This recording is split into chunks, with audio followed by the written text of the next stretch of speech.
bratr Jirka je šašek třídy. Ve třídě sedí vzadu v rohu. Vždycky má v rukávu trochu vtipu. Když učitel se otočí, Jirka už předvádí opici.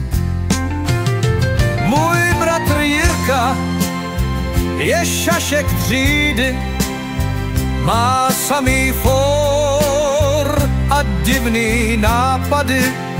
Zasměje se i ten největší bručoun.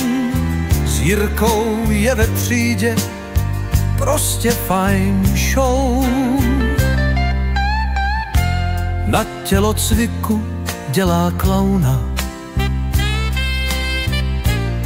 padá schválně, i když běhá rovná. V jídelně zpívá operu a pak tančí sambu s polévkou v Peru. Můj bratr Jirka je šašek třídy, má samý for a divný nápady. Zasměje se i ten největší bručoun.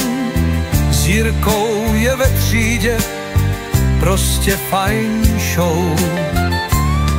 Ale když někdo potřebuje pomoc, Jirka je první, kdo zvedne kost. I když se tváří, že je jen vtipálek, v srdci má dobro, je to borec, chlapák.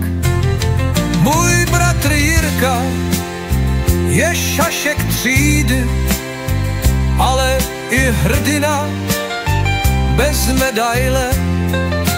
Zasměje s tebou, i když máš dny šedý. S Jirkou je svět trochu víc.